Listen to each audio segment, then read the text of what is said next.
ಹರಿ ಓಂ ಶ್ರೀ ಗುರುಭ್ಯೋ ನಮಃ ಪರಮಗುರುಭ್ಯೋ ನಮಃ ಶ್ರೀಮದಾನಂದತೀರ್ಥ ಭಗವತ್ಪಾದಾಚಾರ್ಯ ಗುರುಭ್ಯೋ ನಮಃ. ಜ್ಞಾನಾನಂದಮಯಂ ದೇವಂ ನಿರ್ಮಲಸ್ಫಟಿಕಾಕೃತಿಂ ಆಧಾರ ಸರ್ವವಿದ್ಯಾನಾಂ ಹಯಗ್ರೀವముపాస్మే. ನಾರಾಯಣಂ ನಮಸ್ಕೃತ್ಯ ನರಂ ಚೈವ ನರೋತ್ತಮಂ ದೇವೀಂ ಸರಸ್ವತೀಂ ವ್ಯಾಸಂ ತತೋ ಜಯಮುದೀರಯೇತ್. ಶ್ರೀಶಮಾನಮ್ಯ ಮಧ್ವಾರ್ಯಂ ಜಯತೀರ್ಥಂ ವ್ಯಾಸ ಸದ್ಗುರುಂ ವಿಜಯೇಂದ್ರಂ ಸುಧೀಂದ್ರಂ ಚ ರಾಘವೇಂದ್ರಂ ನಮಾಮ್ಯಹಂ. ಸಮಾಶ್ರಯೇತ್ ಗುರೋರ್ನಿತ್ಯಂ ಮಹಾವಿಶ್ವಾಸಪೂರ್ವಕಂ ನಿಕ್ಷಿಪೇತ್ ಸರ್ವಭಾರಾಂಶ್ಚ ಗುರೋಃ ಶ್ರೀಪಾದಪಂಕಜೇ ಆಪಾದಮೌಲಿಪರ್ಯಂತಂ ಗುರುಣಾಮಾಕೃತಿಂ ಸ್ಮರೇತ್ ತೇನ ವಿಘ್ನಾಃ ಪ್ರಣಶ್ಯಂತಿ ಸಿದ್ಧ್ಯಂತಿ ಚ ಮನೋರಥಾಃ. ಶುಭೇಂದ್ರಗುರುಭ್ಯೋ ನಮಃ. ಹರಿ ಓಂ. ಸರ್ವತಂತ್ರ ಸ್ವತಂತ್ರನಾದ ಭಗವಂತ ತಾನು ಪ್ರಪಂಚವನ್ನು ಸೃಷ್ಟಿ ಮಾಡಿ ಸ್ಥಿತಿ ಲಯಾದಿಗಳನ್ನೆಲ್ಲ ಸೃಷ್ಟ್ಯಾದ್ಯ ಅಷ್ಟಕರ್ತೃತ್ವ ಅವನೇ ಮಾಡ್ತಾ ಇದ್ದಾನೆ. ಸೃಷ್ಟಿ ಸ್ಥಿತಿ ನೇಮನ ಲಯ ಜ್ಞಾನ ಅಜ್ಞಾನ ಬಂಧ ಮೋಕ್ಷ ಇತ್ಯಾದಿ ತಾನು ಪ್ರಕೃತಿಗೆ 4 ಕೊಟ್ಟು ತಾನು 4 ಇಟ್ಕೊಂಡಿದ್ದಾನೆ. ಸೃಷ್ಟಿ ಮಾಡ್ತಾನೆ, ಸ್ಥಿತಿ ಮಾಡ್ತಾನೆ, ನೇಮನ ಮಾಡ್ತಾನೆ, ಲಯ ಮಾಡ್ತಾನೆ ಭಗವಂತ.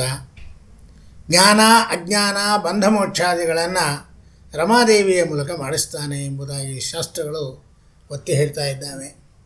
ಇಂತಹ ಭಗವಂತ ಚರಾಚರ ವಸ್ತುಗಳನ್ನು ತಾನು ಸೃಷ್ಟಿ ಮಾಡುವ ಮುನ್ನ ತನ್ನ ಆತ್ಮಸೃಷ್ಟಿಯನ್ನು ಮಾಡಿಕೊಂಡಿದ್ದಾನೆ.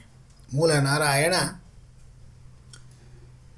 ಸಂಕರ್ಷಣ, ವಾಸುದೇವ ಸಂಕರ್ಷಣ, ಪ್ರದ್ಯುಮ್ನ ಅನಿರುದ್ಧ ಎಂಬುದಾಗಿ 5 ರೂಪಗಳನ್ನು ತಗೊಂಡಿದ್ದಾನೆ.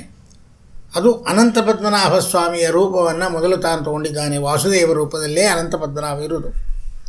ಆ ವಾಸುದೇವನ ರೂಪದಿಂದ ಮಚ್ಛಾದಿ 10 ರೂಪಗಳು ಬರ್ತಾ ಇದೆ. ಕೇಶವಾದಿ 24, ಹೀಗೆ ಪರಮಾತ್ಮನ 101, 1001 ಅನಂತ ರೂಪಗಳು ಪ್ರಪಂಚದಲ್ಲಿ ಬಂದು ಎಲ್ಲ ಕಡೆಯಲ್ಲೂ ವ್ಯಾಪ್ತವಾಗಿ ಎಲ್ಲ ಕಾರ್ಯಗಳನ್ನು ಅವ ಮಾಡ್ತಾ ಇದ್ದಾನೆ. ಅದಕ್ಕೆ ಅವನಿಗೆ ದೇವರು ಅಂತ ಕರೀತಾರೆ. ದಿವು ಕ್ರೀಡಾಯಾಮ್ ಅಂತ ಎಲ್ಲ ಕಡೆಯಲ್ಲೂ ತಾನೇ ವ್ಯಾಪ್ತನಾಗಿ ಕ್ರೀಡೆ ಮಾಡ್ತಾ ತನ್ನ ಆನಂದದಿಂದ ಸೃಷ್ಟಿ ಅಂತಕ್ಕಂತಹದ್ದು ಮಾಡಿದ್ದಾನೆ. ಹೀಗೆ ಸೃಷ್ಟಿ ಮಾಡಿದ ಮಹಾನುಭಾವ ದೇವತೆಗಳನ್ನು ಸೃಜನೆ ಮಾಡುವ ಮುನ್ನ ತನ್ನ ನಾಭಿಕಮಲದಿಂದ 14 ದಳದ ಕಮಲ ಸ್ವರ್ಣಮಯವಾಗಿರತಕ್ಕಂತಹದ್ದು, ಲಕ್ಷ್ಮಾತ್ಮಕವಾಗಿರತಕ್ಕಂತಹದ್ದು. ಅದರಲ್ಲಿ ಬ್ರಹ್ಮದೇವರ ಉತ್ಪತ್ತಿಯಾಗ್ತಾ ಇದೆ, ಚತುರ್ಮುಖ ಬ್ರಹ್ಮ. ಆ ಬ್ರಹ್ಮದೇವರ ಹುಬ್ಬಿನ ಮಧ್ಯದಿಂದ ರುದ್ರದೇವರು, ಗರುಡದೇವರು, ಶೇಷದೇವರು ಹೀಗೆ ಉತ್ಪತ್ತಿಯಾಗ್ತಾ ಇದ್ದಾರೆ. ಆನಂತರದಲ್ಲಿ ಭಗವಂತನ ಕಣ್ಣಿನಿಂದ ಸೂರ್ಯ, ಚಂದ್ರ, ಕಿವಿಯಿಂದ ದಿಗ್ದೇವತೆಗಳು, ತನ್ನ ಸ್ತನಗಳಿಂದ ಯಮಧರ್ಮ ಇತ್ಯಾದಿ ಎಲ್ಲ ದೇವತೆಗಳನ್ನು ಸೃಜನ ಅಂತಕ್ಕಂಥದ್ದು ಮಾಡಿದ್ದಾನೆ. ಬ್ರಹ್ಮಾಂಡದ ಬಹಿಯಲ್ಲಿ 24 ತತ್ವಾಭಿಮಾನಿ ದೇವತೆಗಳನ್ನು ಸೃಜನ ಮಾಡಿ ಸ್ವತಂತ್ರನಾದ ಭಗವಂತ ತಾನು ಎಲ್ಲ ತತ್ವಗಳಲ್ಲಿ ನಿಂತು ಎಲ್ಲ ಕ್ರಿಯೆಗಳನ್ನು ತತ್ವಾಭಿಮಾನಿ ದೇವತೆಗಳ ಮೂಲಕ ಅವರನ್ನು ನೇಮನ ಮಾಡಲಿಕ್ಕಿಟ್ಟು ವಾಯುದೇವರಲ್ಲಿ ತಾನು ನಿಂತು ಸಮಸ್ತ ಕಾರ್ಯಗಳನ್ನು ಪ್ರಪಂಚದಲ್ಲಿ ಮಾಡ್ತಾ ಇದ್ದಾನೆ. ಆದ್ದರಿಂದ ಭಗವಂತ 3 ಕಡೆಯಲ್ಲಿ ವ್ಯಾಪ್ತನಾಗಿದ್ದಾನೆ. ಬ್ರಹ್ಮಾಂಡದ ಬಹಿಯಲ್ಲಿ, ಬ್ರಹ್ಮಾಂಡದ ಒಳಗೆ, ಬ್ರಹ್ಮಾಂಡದ ಒಳಗಿರತಕ್ಕಂತಹ ಚೇತನರಲ್ಲಿ ಬಿಂಬರೂಪದಿಂದ ಇರತಕ್ಕಂಥವನಾಗಿದ್ದಾನೆ. ಅದನ್ನೇ ಪುರುಷ ರೂಪತ್ರಯ ಪುರುಷ ಪುರಾತನ ಪುರುಷ ಎಂಬುದಾಗಿ ಜಗನ್ನಾಥದಾಸರು ವರ್ಣನೆ ಮಾಡ್ತಾ ಇದ್ದಾರೆ. ಹೀಗೆ ಬ್ರಹ್ಮಾಂಡ ನವಾವರಣದಿಂದ ಕೂಡಿರತಕ್ಕಂಥದ್ದು. ಆ ಬ್ರಹ್ಮಾಂಡದ ಒಳಗಡೆಗೆ ಸೂರ್ಯಚಂದ್ರರನ್ನು ಸೃಷ್ಟಿ ಮಾಡಿ ಮಣ್ಣು ನೀರು ಬೆಂಕಿಯಿಂದ ವೈಕೃತ ಸೃಷ್ಟಿ ಎನ್ನತಕ್ಕಂಥದ್ದನ್ನು ಮಾಡಿದ್ದಾನೆ. ಈ ವೈಕೃತ ಸೃಷ್ಟಿಯಲ್ಲಿ ತಾನೇ ಭೂಮಿ ಮುಳುಗಿ ಹೋದಾಗ ಅದನ್ನು ಮೇಲೆತ್ತಿ ತಂದಿಟ್ಟು ಆ ಸೃಷ್ಟಿ ಮಾಡಲಿಕ್ಕೆ ಬೇಕಾಗಿರತಕ್ಕಂತಹ ಎಲ್ಲ ಪದಾರ್ಥಗಳನ್ನು ಕೊಟ್ಟಿದ್ದಾನೆ. ಸತ್ವರಜಸ್ತಮಗಳ ಮಿಲನ ಅಂತಕ್ಕಂತಹದ್ದನ್ನು ಮಾಡಿ ಅವನ್ನು ರಮಾದೇವಿಯ ಹತ್ತಿರ ಇಟ್ಟು ರಮಾದೇವಿಗೆ ಹೇಳಿ ಸೃಷ್ಟಿ ಕಾರ್ಯ ಅಂತಕ್ಕಂಥದ್ದು ರಮಾದೇವಿಯ ಮೂಲಕ ಬ್ರಹ್ಮದೇವರಲ್ಲಿ ತಾನೇ ಒಂದು ರೂಪದಿಂದ ನಿಂತು ಸೃಷ್ಟಿ ಮಾಡ್ತಾ ಇದ್ದಾನೆ. ತಾನೇ ವಿಷ್ಣುವಾಗಿ ವ್ಯಾಪ್ತನಾಗಿ ನೇಮನ ಮಾಡ್ತಾ ಇದ್ದಾನೆ. ಮತ್ತು ಮಹಾರುದ್ರ ದೇವರಲ್ಲಿ ವ್ಯಾಪ್ತನಾಗಿ ಸಂಕರ್ಷಣ ರೂಪದಿಂದ ಅಥವಾ ನರಸಿಂಹ ರೂಪದಿಂದ ತಾನು ಲಯ ಕಾರ್ಯ ಅಂತಕ್ಕಂಥದ್ದನ್ನು ಭಗವಂತ ಮಾಡ್ತಾ ಇದ್ದಾನೆ. ಹೀಗೆ ಸೃಷ್ಟಿ ಸ್ಥಿತಿ ಲಯಾದಿಗಳನ್ನೆಲ್ಲವೂ ಕೂಡ ಭಗವಂತನೇ ಮಾಡ್ತಾ ಅಲ್ಲಿರುವ ಎಲ್ಲ ದೇವತೆಗಳನ್ನು ಬ್ರಹ್ಮಾಂಡದ ಬಹಿಯಲ್ಲಿ ಸೃಷ್ಟಿ ಮಾಡಿ ಬ್ರಹ್ಮಾಂಡದ ಒಳಗಡೆಗೆ ಧಾತಾಪೂರ್ವ ಯಥಾ ಅಕಲ್ಪಯತು ಅಂತ ಹೇಳಿದ ಹಾಗೆ ಪೂರ್ವದಲ್ಲಿ ಹೇಗೆ ಸೃಷ್ಟಿ ಮಾಡಿದ್ದನೋ ಅದರಂತೆ ಈಗಲೂ ಕೂಡ ನವಾವರಣ ಅಂತಕ್ಕಂಥದ್ದನ್ನು ಸೃಷ್ಟಿ ಮಾಡಿ ಒಳಗಡೆ ಬ್ರಹ್ಮದೇವರ ಪ್ರವೇಶ ಮಾಡುವಂತೆ ಮಾಡಿ ತಾನೂ ಅದರಲ್ಲಿ ಪ್ರವೇಶ ಮಾಡಿದ್ದಾನೆ. ಮಾಡಿ ವಿರಾಟ್ ರೂಪದಿಂದ ವ್ಯಾಪ್ತನಾಗಿರ್ತಕ್ಕಂಥವನಾಗಿದ್ದಾನೆ ಸ್ವಾಮಿ. ಆಮೇಲೆ ಜೀವಿಗಳನ್ನು ಸೃಷ್ಟಿ ಮಾಡುವ ಮುಂಚೆ ಅನ್ನವನ್ನು ಸೃಷ್ಟಿ ಮಾಡಿದ್ದಾನೆ. ಅದಕ್ಕೆ ಮೊದಲು ಆಕಾಶಾದಿಗಳನ್ನೆಲ್ಲ ಭೂತಗಳನ್ನು ಸೃಷ್ಟಿ ಮಾಡ್ತಾ ಇದ್ದಾನೆ. ಹೀಗೆ ದೇವತೆಗಳನ್ನು ಪಂಚಭೂತಗಳನ್ನು ಮಾಡುವಾಗ ಆಕಾಶಾದ್ವಾಯೋ ಅಗ್ನೇರಾಪಃ ಅಬ್ಧ ಪೃಥಿವೀ ಅಂಥೇಳಿ ಹೀಗೆ ಒಂದಕ್ಕೊಂದು ಸೃಷ್ಟಿ ಅಂತಕ್ಕಂಥದ್ದು ಸಂಬಂಧ ಪರಿಕಲ್ಪನೆ ಮಾಡಿ ಆಮೇಲೆ ಪೃಥ್ವಿಯಲ್ಲಿ ಜೀವರನ್ನು ಬರುವಂತೆ ಮಾಡಿ ಜೀವರನ್ನು ನೇಮನ ಮಾಡಲಿಕ್ಕೆ ಪ್ರಯತ್ನ ಮಾಡ್ತಾ ಇದ್ದಾನೆ. ಮಾಡಿ ಆಕಾಶದಲ್ಲಿ ತಾನೇನು ಮಾಡಿದ್ದಾನೆ ಅಂದರೆ ಶಿಂಶುಮಾರ ನಾಮಕನಾಗಿದ್ದು ಕಾಲವನ್ನು ಸೃಜನೆ ಮಾಡ್ತಾ ಇದ್ದಾನೆ. ಸೂಕ್ಷ್ಮಕಾಲ ಅನ್ನೋದು ಅದು ಯಾವಾಗಲೂ ಇರೋದಿಲ್ಲ, ಅದು ಲಯ ಆಗ್ತದೆ. ಮಹಾಕಾಲ ಯಾವಾಗಲೂ ಇರ್ತದೆ. ಆ ಸೂಕ್ಷ್ಮ ಕಾಲದಲ್ಲಿ ಈ ತ್ರುಟಿ ಲವ ಇತ್ಯಾದಿಗಳನ್ನೆಲ್ಲ ಮಾಡಿ ಆನಂತರದಲ್ಲಿ ಪರಿಗಣನೆಗೆ ಈ ಸೃಷ್ಟಿ ಆದಿ ಯಾವಾಗ ಆಯಿತೋ ಅದಕ್ಕೆ ಯುಗಾದಿ ಅಂತ ಕರಿತಾ ಇದ್ದಾರೆ. ಅದಕ್ಕೆ ಯುಗಾದಿ ಅಂತ ಕರೆದದ್ದು ಯಾತಕ್ಕೆ ಅಂದರೆ ಸೃಷ್ಟಿಯ ಆದಿಯಲ್ಲಿ 4 ಯುಗಗಳಿದೆ, ಇಲ್ಲ ಅಂತಿಲ್ಲ. ಈ 4 ಯುಗಗಳಿಗೂ ಬೇರೆ ಬೇರೆ ಯುಗಾದಿ ಇದೆ.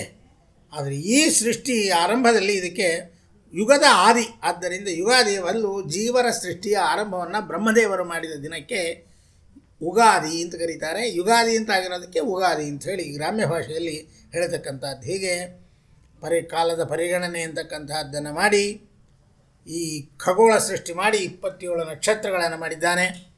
9 ಗ್ರಹಗಳು, ಸೂರ್ಯ ಚಂದ್ರ ಪ್ರತ್ಯಕ್ಷ ಪ್ರಮಾಣ. ನವಾಂಶದಲ್ಲಿ ಸೂರ್ಯ ಚಂದ್ರರ, ಮಂಗಳ ಬುಧ ಗುರು ಶುಕ್ರ ಸ್ಥಿರ ಇವರನ್ನೆಲ್ಲ ಮತ್ತು ರಾಹುಕೇತುಗಳು ಛಾಯಾಗ್ರಹಗಳು ಅವೆರಡು ಮಾತ್ರ ಆ್ಯಂಟಿ ಕ್ಲಾಕ್ ವೈಸ್ ಹೋಗ್ತಕ್ಕಂಥದ್ದು. ಉಳಿದ ಗ್ರಹಗಳೆಲ್ಲ ಕ್ಲಾಕ್ ವೈಸ್ ತಿರುಗುತ್ತಾ ಇದ್ದಾವೆ. ಇವರನ್ನೆಲ್ಲ ತಾನು ಶಿಂಶುಮಾರನಾಗಿ ಆಕಾಶದಲ್ಲಿ ಚೇಳಿನ ರೂಪದಲ್ಲಿ ನಿಂತುಕೊಂಡು ತನ್ನ ಚೇಳಿನ ಬಾಲದ ಆಕರ್ಷಣಾ ಶಕ್ತಿಯಿಂದ ಈ ಎಲ್ಲ ಗ್ರಹಗಳನ್ನು ತಿರುಗಿಸ್ತಾ ಇದ್ದಾನೆ. ಹೀಗೆ ಕಾಲವನ್ನು ತಾನು ನೇಮನ ಮಾಡಿ ಒಂದೊಂದು ಕಡೆಯಲ್ಲಿ ಒಂದೊಂದು ರೀತಿಯಲ್ಲಿ ನಿತ್ಯವೂ ಕೂಡ ಚಂದ್ರ ಬದಲಾಗ್ತಕ್ಕಂಥದ್ದು, ಸೂರ್ಯ ತಿಂಗಳಿಗೊಬ್ಬ ಬದಲಾಗ್ತಾ ಹೋಗ್ತಾನೆ. ಹೀಗೆ ಒಬ್ಬೊಬ್ಬರಿಗೂ ಒಂದೊಂದು ಈ ಕಾಲನೇಮ ಅಂತ ಇಟ್ಟಿದ್ದಾರೆ. ಆ ಕಾಲನೇಮದ ಪ್ರಕಾರ ಎಲ್ಲ ಗ್ರಹಗಳನ್ನು ತಿರುಗಿಸಿ ತಾನು ಕಾಲ ಅಂತಕ್ಕಂಥದ್ದನ್ನು ಮಾಡ್ತಾ ಇದ್ದಾನೆ. ಈ ಅಂತರಿಕ್ಷದಲ್ಲಿ 7 ಜನ ವಾಯುದೇವರ ಒಂದೊಂದು ಸಮೂಹ ಮಾಡಿದ್ದಾರೆ, ಒಂದು ಗ್ರೂಪ್. ಅದು 7 ಜನರು ಇದ್ದಾರೆ. ಆ 7 ಜನರಲ್ಲಿ ಅವಹಗಣ ಅನ್ನತಕ್ಕಂತಹ ವಾಯುದೇವರ ಗಣವನ್ನು ಅವರನ್ನು ಭೂಮಿಯಿಂದ ಮೇಘಮಂಡಲದ ಮೇಲಿನವರೆಗೂ ಇರತಕ್ಕಂಥವನಾಗಿದ್ದಾನೆ. ಆಮೇಲೆ ಪ್ರವಹಗಣ ಮೇಘಮಂಡಲದಿಂದ ಸೂರ್ಯಮಂಡಲದವರೆಗೂ, ಉದ್ವಹಗಣವನ್ನು ಸೂರ್ಯಮಂಡಲದಿಂದ ಚಂದ್ರಮಂಡಲದವರೆಗೂ ಕೂಡ ಇಟ್ಟಿದ್ದಾನೆ. ಆಮೇಲೆ ಸಂವಹಗಣ ಅನ್ನತಕ್ಕಂಥದ್ದು ಚಂದ್ರಮಂಡಲದಿಂದ ನಕ್ಷತ್ರ ಮಂಡಲದವರೆಗೂ. ಆಮೇಲೆ ವಿವಾಹಗಣ ಅನ್ನತಕ್ಕಂಥದ್ದು ನಕ್ಷತ್ರ ಮಂಡಲದಿಂದ ಗ್ರಹಮಂಡಲದವರೆಗೆ.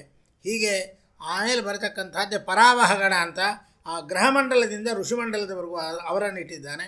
ಆಮೇಲೆ ಪರಿವಹಗಣ ಅನ್ನತಕ್ಕಂಥದ್ದು ಋಷಿಮಂಡಲದಿಂದ ಧ್ರುವಮಂಡಲದವರೆಗೆ ಕಾರ್ಯ ಮಾಡ್ತಕ್ಕಂಥದ್ದು. ಪ್ರತಿ ಗಣದಲ್ಲಿ 7 49 ಮರುದ್ಗಣಗಳನ್ನು ಆಯಾ ಲೋಕದ ಆಯಾ ಸ್ಥಾನದಲ್ಲಿಟ್ಟು ಆ ಲೋಕವನ್ನು ಪಾಲನೆ ಮಾಡ್ತಕ್ಕಂಥದ್ದು, ನೋಡ್ಕೊಳ್ತಕ್ಕಂಥ ಕೆಲಸವನ್ನು, ಜವಾಬ್ದಾರಿಯನ್ನು ಅವರಿಗೆ ಕೊಟ್ಟಿದ್ದಾನೆ. ಹೀಗೆ ಭಗವಂತ ಆನಂತರದಲ್ಲಿ 84 ಲಕ್ಷ ಜೀವರಾಶಿಗಳನ್ನು ಸೃಷ್ಟಿ ಮಾಡ್ತಕ್ಕಂಥವನಾದ. ಆ 84 ಲಕ್ಷದಲ್ಲಿ ಜಲಚರಗಳು 9 ಲಕ್ಷ ಯೋನಿ, ಸ್ಥಾವರರು ಭೂಮಿಯಲ್ಲಿ ಇರ್ತಕ್ಕಂಥವರಲ್ಲಿ 20 ಲಕ್ಷ ಜನ, ಕ್ರಿಮಿಗಳು 11 ಲಕ್ಷ ಜನ, ಪಶುಗಳು ಅಂತಕ್ಕಂಥದ್ದು 30 ಲಕ್ಷ, ಪಕ್ಷಿಗಳು 10 ಲಕ್ಷ, ಮನುಜರು 4 ಲಕ್ಷ. 4 ಲಕ್ಷ ಅಂದರೆ 4 ಲಕ್ಷದ ಪರ್ಮಿಟೇಷನ್ ಕಾಂಬಿನೇಷನ್ನಲ್ಲಿ 4 ರಿಂದ 5 ಲಕ್ಷ ರಮಾದೇವಿ ಪರ್ಮಿಟೇಷನ್ ಕಾಂಬಿನೇಷನಲ್ಲಿ ಒಟ್ಟು 84 ಲಕ್ಷ ಯೋನಿಗಳನ್ನು ಭಗವಂತ ಸೃಷ್ಟಿ ಮಾಡಿ ಅವರೆಲ್ಲವನ್ನು ನಿಯಮನ ಮಾಡ್ತಕ್ಕಂಥದ್ದು ಈ ನವಗ್ರಹಗಳ ಮೂಲಕ ನಿಯಮನ ಮಾಡ್ತಾನೆ. ಆ ನವಗ್ರಹಗಳು ಒಬ್ಬೊಬ್ಬರು ಒಂದೊಂದು ಕಾರ್ಯ ಅನ್ನತಕ್ಕಂಥದ್ದನ್ನು ಮಾಡ್ತಾ ಇದ್ದಾರೆ. ಕಾರಕಗಳು ಬೇರೆ ಅವರವ್ರದ್ದು. ಆ ಕಾರಕಗಳನ್ನೆಲ್ಲ ತಿಳಿಸಿದ್ದಾರೆ. ಇದರ ಪ್ರಕಾರ ಶಾಸ್ತ್ರದಲ್ಲಿ ಹೇಳಿರ್ತಕ್ಕಂಥದ್ದೇನೆ. ಅವರ ಕಾರಕಗಳನ್ನು ನೋಡುವಾಗ ನಾವು ರವಿ ಆತ್ಮಕಾರಕ, ರವಿ ಅಂದರೆ ಸೂರ್ಯ, ಆತ್ಮಕಾರಕ. ಅವನು ಜೀವರ ಮಿದುಳನ್ನು, ಹೃದಯವನ್ನು, ತಲೆ, ಕಣ್ಣು, ಮೂಳೆ, ಪಿತ್ತಜನಕಾಂಗ ಇವೆಲ್ಲವನ್ನು ರವಿ ನೋಡ್ಕೊಳ್ತಾನೆ. ನೋಡಿ, ರವಿ ಇವುಗಳಲ್ಲಿ ಆತ್ಮಕಾರಕ ಅಂತ ಹೇಳುವಾಗ ಮಿದುಳು, ಹೃದಯ, ತಲೆ, ಕಣ್ಣು, ಮೂಳೆ ಇತ್ಯಾದಿಗಳೇನಾದರೂ ವ್ಯತ್ಯಾಸ ಆದರೆ ರವಿಯ ಉಪಾಸನೆ ಮಾಡಬೇಕು. ಆರೋಗ್ಯಂ ಭಾಸ್ಕರ ಇಚ್ಛೇತ್ ಅಂತ ಅದಕ್ಕೋಸ್ಕರ ಹೇಳ್ತಕ್ಕಂಥದ್ದು. ಚಂದ್ರ ಮನೋಕಾರಕ. ಆ ಚಂದ್ರನಿಂದ ಜೊಲ್ಲು, ಸಲೈವ ನಾಲಿಗೆ ಮೇಲೆ ಬರ್ತಕ್ಕಂಥದ್ದು, ಗರ್ಭಾಶಯ, ಸ್ತನಗಳು, ನೀರು, ರಕ್ತ, ಮಜ್ಜ, ಗ್ರಂಥಿಗಳು ಇವೆಲ್ಲವೂ ಕೂಡ ಚಂದ್ರನಿಂದ ನೇಮಿಸಲ್ಪಡ್ತಾ ಇದ್ದಾವೆ. ಕುಜನಿಂದ ಧೈರ್ಯ ಬರುತ್ತೆ. ಕುಜ ಅಂದರೆ ಮಂಗಳ. ಅದಕ್ಕೋಸ್ಕರ ಮಂಗಳ ಅನ್ನತಕ್ಕಂಥವನು ಗಂಡನ ಆಯಸ್ಕಾರಕನೂ ಹೌದು. ಅದಕ್ಕೆ ಹವಳವನ್ನು ಮಾಂಗಲ್ಯದಲ್ಲಿ ಧಾರಣ ಮಾಡ್ತಾರೆ. ಆ ಮಂಗಳ ಗ್ರಹಕ್ಕೂ ಹವಳಕ್ಕೂ ಸಂಬಂಧ ಇದೆ. ಆ ಗ್ರಹದಿಂದ ಬರೋ ಕಿರಣ ಹೆಂಗಸಿನ ಆ ಮಾಂಗಲ್ಯದ ಒಳಗೆ ಇರತಕ್ಕಂತಹ ಹವಳ ಏನಿದೆ ಅದರ ಮೇಲೆ ಬಿದ್ದರೆ ಅದರ ಆಪೋಸಿಟ್ ಜೆಂಡರ್ ಅಂದರೆ ಗಂಡ, ಪತಿ ಅವಳನ್ನು ತುಂಬ ಪ್ರೀತಿ ಮಾಡ್ತಾನೆ. ಹೀಗೆ ಅವನು ಏನನ್ನು ನಿಯಮನ ಮಾಡ್ತಾನೆ ಅಂದರೆ ಪಿತ್ತ, ಕಿವಿ, ಮೂಗು, ಹಣೆ, ಶೀತ ಸಂಬಂಧವಾಗಿರ್ತಕ್ಕಂಥ ಎಲ್ಲವನ್ನು ಮತ್ತು ಮಾಂಸಖಂಡಗಳು ಇವುಗಳನ್ನೆಲ್ಲ ಕುಜ ನೋಡ್ಕೊಳ್ತಾ ಇದ್ದಾನೆ. ಇನ್ನು ಬುಧ ಮಾತು, ಬುದ್ಧಿ. ಮಾತಾಡಬೇಕಾದಾಗ ಏನೋ ಹೇಳಬೇಕು ಅಂತ ಮನಸ್ಸಲ್ಲಿ ಯೋಚನೆ ಮಾಡ್ತೀವಿ, ಮತ್ತೇನೋ ಹೇಳಿಬಿಟ್ಟಿರ್ತೀವಿ. ಅವೆಲ್ಲ ಆಗತಕ್ಕಂಥದ್ದು ಬುಧನಿಂದ ವ್ಯತ್ಯಾಸ ಆದಾಗ. ಆದ್ದರಿಂದ ಆ ಬುಧ ಏನೇನು ನೋಡ್ತಾನೆ ಅವನು ಅಂದರೆ ಹೊಟ್ಟೆಗೆ, ನಾಲಿಗೆ, ಶ್ವಾಸಕೋಶ, ಕರುಳು, ನರಮಂಡಲ, ಮಾಂಸಮಂಡಲದ ರಚನೆ ಇವೆಲ್ಲವನ್ನು ಕೂಡ ಇದಕ್ಕೆಲ್ಲ ಕಾರಣನಾಗಿರ್ತಕ್ಕಂಥವನು ಬುಧನ ಮೂಲಕ, ವಾಯುದೇವರ ಮೂಲಕ ಭಗವಂತ ಇದನ್ನು ನೇಮನ ಮಾಡ್ತಾನೆ. ಇನ್ನು ಗುರುವಿನಿಂದ ಜ್ಞಾನ, ಸುಖ ಇತ್ಯಾದಿಗಳೆಲ್ಲ ಗುರುವಿನಿಂದ ಆಗ್ತದೆ. ಅದು ನೋಡಿ, ರಕ್ತ, ಕಫ, ತೊಡೆ, ಕೊಬ್ಬಿನ ಭಾಗ, ರಕ್ತನಾಳಗಳ ರಚನೆ ಇವೆಲ್ಲವೂ ಗುರುವಿನಿಂದ ಆಗ್ತಕ್ಕಂಥದ್ದು. ಆದ್ದರಿಂದ ಗುರುಕರ್ಣ ಬಹಳ ಮುಖ್ಯ. ಗುರು ವ್ಯತ್ಯಸ್ತನಾಗಿಬಿಟ್ರೆ ಎಲ್ಲವೂ ತೊಂದರೆ ಆಗುತ್ತೆ. ಜ್ಞಾನ ಇರೋದಿಲ್ಲ, ಸುಖ ಇರೋದಿಲ್ಲ, ಬಹಳ ಕಷ್ಟ ಆಗ್ತದೆ. ಶುಕ್ರ ಅವನು ವೈಭೋಗವನ್ನು ಕೊಡ್ತಕ್ಕಂಥವ. ಕಣ್ಣು, ಜನನಾಂಗಗಳು, ಮೂತ್ರಪಿಂಡ ಇತ್ಯಾದಿಗಳನ್ನೆಲ್ಲ ಆ ಧಾತುಗಳನ್ನು ನೇಮನ ಮಾಡ್ತಕ್ಕಂಥ ಕೆಲಸ ಶುಕ್ರ ಮಾಡ್ತಾ ಇದ್ದಾನೆ. ಶನೈಶ್ಚರ ದುಃಖ ಕೊಡ್ತಕ್ಕಂಥವನು, ವೈರಾಗ್ಯ ಕೊಡ್ತಕ್ಕಂಥವನು. ನೋಡಿ, ಶನಿ ಬಂದ ಅಂತಂದರೆ ಯಾವಾಗಲೂ ಶನಿಕಾಟ, ಪೀಡ ಪರಿಹಾರ, ಶನೈಶ್ಚರ ಬಂದ ಮಹಾತ್ಮ ಅಂತ ಹೇಳ್ತಾ ಇರ್ತಾರೆ. ಹಾಗೆ ಹೇಳೋದಲ್ಲ. ಅವನು ಒಂದು ಸಲ ದುಃಖ ಕೊಟ್ಟರೆ, ಬರುವಾಗ ದುಃಖ ಕೊಟ್ಟರೆ ಹೋಗುವಾಗ ಸುಖ ಕೊಡ್ತಾನೆ. ಕೊಟ್ಟು ಅವನ ಮನಸ್ಸಿಗೆ ಆ ವೈರಾಗ್ಯ ಅನ್ನತಕ್ಕಂಥದ್ದು ಕೊಟ್ಟು ಭಗವಂತನಲ್ಲಿ ಭಕ್ತಿ ಮಾಡುವಂತೆ ಮಾಡ್ತಾನವನು. ಆದ್ದರಿಂದ ಹೀಗೆ ಅದು ಪಾದಗಳು, ಆಮ್ಲತೆ, ಮೊಣಕಾಲು, ಅಸ್ಥಿ ಇವುಗಳನ್ನೆಲ್ಲ ನೋಡ್ತಕ್ಕಂಥದ್ದು ಶನೈಶ್ಚರ. ಹೀಗೆ ಸಪ್ತಗ್ರಹಗಳು ಮತ್ತು ಉಳಿದ ರಾಹುಕೇತುಗಳು ಅವು ಛಾಯಾಗ್ರಹಗಳು. ಅವುಗಳ ಫಲ ಬೇರೆ ಇದೆ. ಹೀಗೆ ಒಂದೊಂದನ್ನು ಒಂದೊಂದು ಕಡೆ ಇಟ್ಟು ಆ ಎಲ್ಲರನ್ನು ತಿರುಗಿಸಿ, ಅದಕ್ಕೋಸ್ಕರ ಎಲ್ಲರೂ ಒಂದೇ ಬಣ್ಣವನ್ನು ಅಪೇಕ್ಷೆ ಪಡೋದಿಲ್ಲ. ಒಬ್ಬೊಬ್ಬರು ಒಂದೊಂದು ಬಣ್ಣವನ್ನು ಅಪೇಕ್ಷೆ ಪಡ್ತಾರೆ. ಕಾರಣ ಏನು ಅಂತಂದರೆ ಆಯಾ ರಾಶಿಗಳಿಗೆ, ನಕ್ಷತ್ರಗಳಿಗೆ ಇರತಕ್ಕಂಥ ರಾಶಿ ಒಟ್ಟು ಒಂದು ನಕ್ಷತ್ರಕ್ಕೆ 4 ಪಾದ, 9 ಪಾದಕ್ಕೆ ಒಂದು ರಾಶಿ ಅಂತ ಮಾಡ್ತಾ ಇದ್ದಾರೆ. 12 ರಾಶಿ, 12 9 ಮಾಡಿದ್ದಾರೆ. ಹಾಗೆ 27 ನಕ್ಷತ್ರಗಳು, 27 × 4 ಮಾಡಿದರೆ ಅಷ್ಟಕ್ಕೆ ಸರಿಯಾಗಿರ್ತದೆ. ಹೀಗೆ ಭಗವಂತ ತಾನು ಸಿಂಸುಮಾರನಾಗಿ ಮೇಲೆ ನಿಂತು ತನ್ನ ಬಾಲದ ಮೇಲೆ ಧ್ರುವ ನಕ್ಷತ್ರವನ್ನು ಇಟ್ಟಿದ್ದಾನೆ. ಬೆಳ್ಳಿ ಚಿಕ್ಕೆ ಅಂತ ಹೇಳ್ತಾರೆ ಅದನ್ನು, ಹಳ್ಳಿ ಕಡೆ ಎಲ್ಲ ಕಡೆ ಅದನ್ನು ನೋಡ್ತಕ್ಕಂಥದ್ದು. ಧ್ರುವರಾಜರೇ ಆ ನಕ್ಷತ್ರ ಪದವಿಯನ್ನು ಪಡೆದು ಭಗವಂತನ ಮೇಲಿದ್ದಾರೆ. ತನ್ನ ಭಕ್ತರಾದವರನ್ನು ತನ್ನ ಮೇಲೆ ಕೂಡಿಸ್ಕೊಳ್ತೇನೆ ಅಂತಕ್ಕಂಥದ್ದನ್ನು ಪ್ರತ್ಯಕ್ಷ ನಕ್ಷತ್ರದ ರೂಪದಲ್ಲಿ ತೋರಿಸ್ತಾ ಇದ್ದಾನೆ. ಹೀಗೆ ಸ್ವಾಮಿ ಪರಮಾನುಗ್ರಹ ಮಾಡಿ ಪ್ರಪಂಚದ ಸೃಷ್ಟಿ ಮಾಡಿ ನವಗ್ರಹಗಳನ್ನೆಲ್ಲ ಮಾಡಿ ಈ ಜೀವರ ಸೃಷ್ಟಿಯನ್ನು ಆರಂಭ ಮಾಡಿಸಿದ ಬ್ರಹ್ಮನ ಮೂಲಕ ಆವತ್ತಿನ ಮೊದಲನೇ ದಿನವೇ ಯುಗಾದಿ ಎಂಬುದಾಗಿ ಬರ್ತಾ ಇದೆ. ನೆಮ್ಮದಿ ಇಲ್ಲದೆ ಇದ್ದರೆ ಸುಖ ಎಲ್ಲಿಂದ ಬಂತು? ನೆಮ್ಮದಿ ಬೇಕಾದರೆ ನಂಬಿಕೆ ಬೇಕು. ನಂಬಿಕೆ ಇಲ್ಲದೆ ಇರೋ ಬದುಕು ಹೇಗೆ ಅಂದರೆ ಬ್ರೇಕ್ ಇಲ್ಲದಿರೋ ಕಾರ್ ಇದ್ದಂಗೆ, ಇಲ್ಲೆಲ್ಲೋ ಹೋಗ್ತಾ ಇರುತ್ತೆ. ಹೇಗೂ ಅದನ್ನು ಕಂಟ್ರೋಲ್ ಮಾಡೋಕ್ಕಾಗಲ್ಲ ಜೀವನವನ್ನು. ಆದ್ದರಿಂದ ಆ ಮನಸ್ಸಿಗೆ ನೆಮ್ಮದಿ ಬೇಕು, ಸುಖ ಬೇಕು, ಇವೆಲ್ಲ ಬೇಕು ಅಂತ ಹೇಳಿ ಭಗವದ್ಗೀತೆಯಲ್ಲಿ ಕೂಡ ಪರಮಾತ್ಮ ನಾಸ್ತಿ ಬುದ್ಧಿರಯುಕ್ತಸ್ಯ ನಾಚ ಯುಕ್ತಸ್ಯ ಭಾವನ ನಚ ಭಾವ ಯತಃಶಾಂತಿ ಅಶಾಂತಿಶ್ಚ ಕುತಾ ಸುಖಂ ಅಂತ. ಅಶಾಂತಿ ಇದ್ದವನಿಗೆ ಸುಖ ಎಲ್ಲಿಂದ ಬಂತು? ಸುಖ ಬೇಕಾದರೆ ನೆಮ್ಮದಿ ಇಲ್ಲದವನಿಗೆ ಸುಖ ಇಲ್ಲ, ಎಲ್ಲಿಂದ ಬರಬೇಕು ಪಾಪ? ಆದ್ದರಿಂದ ಒಳ್ಳೆಯ ಭಾವನೆ ಇರುತ್ತೆ. ನೆಮ್ಮದಿ ಇದ್ದರೆ ಒಳ್ಳೆಯ ಭಾವನೆಯಿಂದ ಮನಸ್ಸು, ಇಂದ್ರಿಯಗಳ ಸಂಯಮ ಇರುತ್ತೆ. ಆದ್ದರಿಂದ ಲೌಕಿಕ ಅಲೌಕಿಕದ ಆನಂದಗಳನ್ನು ಪಡೆಯಬೇಕು ಅಂತ ಹೇಳಿದರೆ ಎಲ್ಲರೂ ಹಬ್ಬ ಹರಿದಿನಗಳನ್ನು ಅವಶ್ಯವಾಗಿ ಆಚರಣೆ ಮಾಡಬೇಕು. ಹಬ್ಬ ಹರಿದಿನಗಳು ಭಾರತೀಯ ಸಂಸ್ಕೃತಿಯಲ್ಲಿ ಹಾಸುಹೊಕ್ಕಾಗಿರತಕ್ಕಂಥವು. ಅಂಥ ಹಬ್ಬ ಹರಿದಿನಗಳು ಎಲ್ಲರನ್ನ ಸೇರಿಸಿಕೊಂಡು ಆನಂದ ಹೊಂದೋದಕ್ಕೆ. ಮತ್ತು ಕೆಲವರಲ್ಲಿ ಭಿನ್ನಾಭಿಪ್ರಾಯಗಳಿದ್ದರೆ ಅವುಗಳನ್ನು ಮರೆತು ಮತ್ತೆಲ್ಲರೂ ಒಂದಾಗೋದಕ್ಕೆ ಈ ಹಬ್ಬದ ಆಚರಣೆಗಳು ಇರತಕ್ಕಂಥದ್ದು ಬಹಳ ಮುಖ್ಯ. ಇವತ್ತೆಲ್ಲ ಬರೀ ಬಾಹಿಕ ಬ್ಯಾನರ್ಗಳಾಗಿಬಿಟ್ಟಿದ್ದಾವೆ. ನಿಜವಾದ ಹಬ್ಬದ ವೈಶಿಷ್ಟ್ಯತೆ ಏನು, ಏನು ಆಚರಣೆ ಮಾಡಬೇಕು, ಆಂತರ್ಯ ಏನು ಅನ್ನೋ ತಿಳ್ಕೊಳ್ಳುವ ಜನ ಕಡಿಮೆ ಆಗಿಬಿಟ್ಟಿದ್ದಾರೆ. ಹಾಗೆ ಮಾಡಬಾರ್ದು. ಭಾರತೀಯ ಸಂಸ್ಕೃತಿಯಲ್ಲಿ ಹಬ್ಬ ಹರಿದಿನಗಳಿಗೆ ಒಳ್ಳೆಯ ಬೆಲೆ ಅನ್ನತಕ್ಕಂಥದ್ದನ್ನು ಕೊಟ್ಟಿದ್ದಾರೆ. ಅದರಲ್ಲಿ ನಿತ್ಯ ಕರ್ಮಗಳು, ನೈಮಿತ್ತಿಕ ಕರ್ಮಗಳು, ಹಬ್ಬದ ಕರ್ಮಗಳು ನಮ್ಮ ಜೀವನದ ಅಂಗವಾಗಿರತಕ್ಕಂಥವು. ಆದ್ದರಿಂದ ಈ ಕಾಮಕ್ರೋಧಗಳ ಅದಕ್ಕೆ ದಾಸರಾಯರು ಕಾಮಕ್ರೋಧಗಳ ಬಿಡುವುದೇ ಹಬ್ಬ, ನೇಮಾನಿತ್ಯವನ್ನು ಮಾಡುವುದೇ ಹಬ್ಬ ಅಂತ ಹೇಳಿ ಮಹನೀಯರಾಗಿರ್ತಕ್ಕಂತಹ ಗೋಪಾಲದಾಸರು ಹೇಳಿದರೆ, ಅದಕ್ಕೆ ಮುಂದೆ ವಿಜಯದಾಸರಂತಾರೆ, ದಂಪತಿಗಳು ಒಪ್ಪವಾಗಿರುವುದೇ ಹಬ್ಬ, ಸಂಪದದಂತೆ ವಿಜಯ ವಿಠ್ಠಲ ಪಳೆಯುವುದೇ ಹಬ್ಬ ಅಂತಾರೆ. ಹೀಗೆ ವಿಜಯಾರ್ಯರು ಹೇಳಿದರೆ, ವೇದಾಂತ ಧರ್ಮವ ತಿಳಿಸುವುದೇ ಹಬ್ಬ, ಪುರಂದರ ವಿಠಲನ ಭಜಿಸೋದೇ ಹಬ್ಬ ಅಂತ ಹೇಳಿ ಹೇಳ್ತಾ ಇದ್ದಾರೆ ಪೂಜ್ಯ ಪುರಂದರದಾಸರು. ಹೀಗೆ ಹಬ್ಬಗಳು ಎಲ್ಲ ವರ್ಗದವರನ್ನು ಒಂದುಗೂಡಿಸಿ ಸಂತೋಷಪಡಿಸ್ತಕ್ಕಂಥ ಸುಂದರ ಸಂದರ್ಭಗಳಾಗಿದ್ದಾವೆ. ಆದ್ದರಿಂದ ಪ್ರಕೃತ ನಾವು ಯುಗಾದಿ ಹಬ್ಬದ ವಿಶಿಷ್ಟತೆಯನ್ನು ತಿಳ್ಕೊಳ್ಬೇಕಾಗಿದೆ.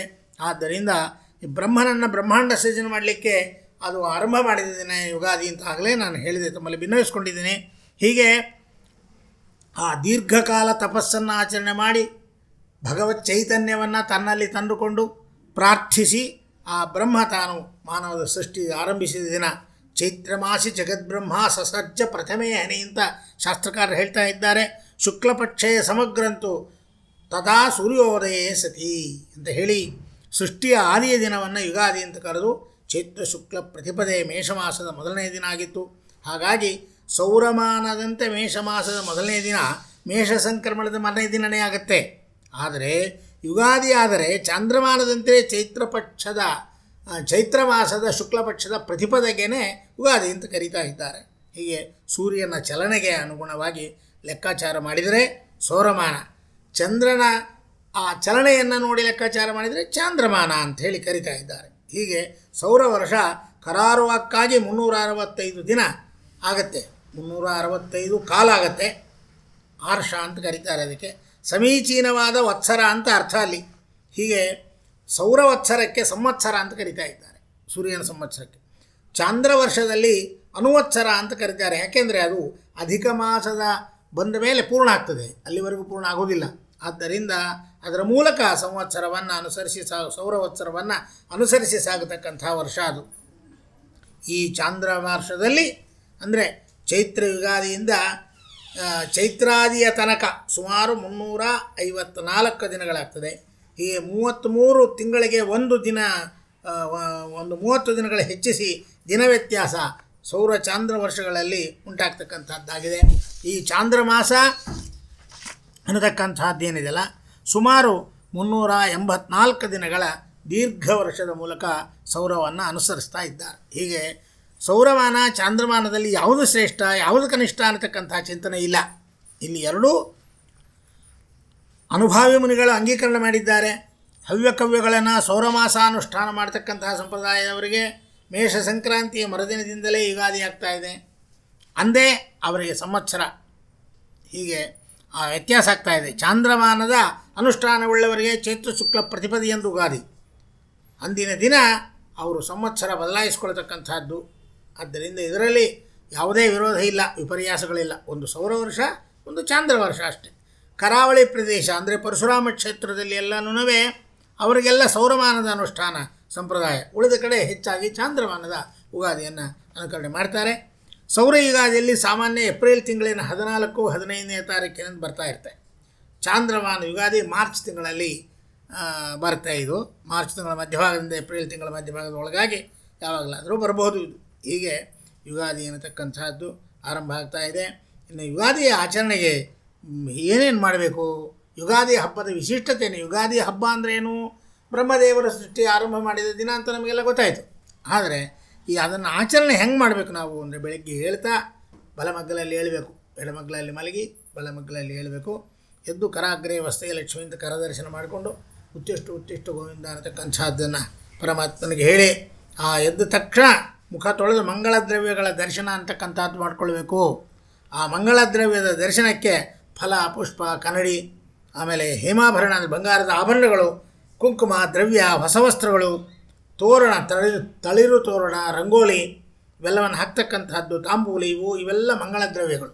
ಆದ್ದರಿಂದ ಅಭ್ಯಂಗ ಸ್ನಾನವನ್ನು ಆಚರಣೆ ಮಾಡಬೇಕು. ಅವತ್ತು ಬೆಳಗ್ಗೆ ಎದ್ದ ತಕ್ಷಣ ಆ ಎಣ್ಣೆಯಲ್ಲಿ ಅವತ್ತಿನ ದಿವಸ ಖಂಡಿತವಾಗಿಯೂ ಎಣ್ಣೆಯಲ್ಲಿ ಸಾಕ್ಷಾತ್ ಲಕ್ಷ್ಮೀದೇವಿನೇ ಇರ್ತಾ ಇದ್ದಾಳೆ.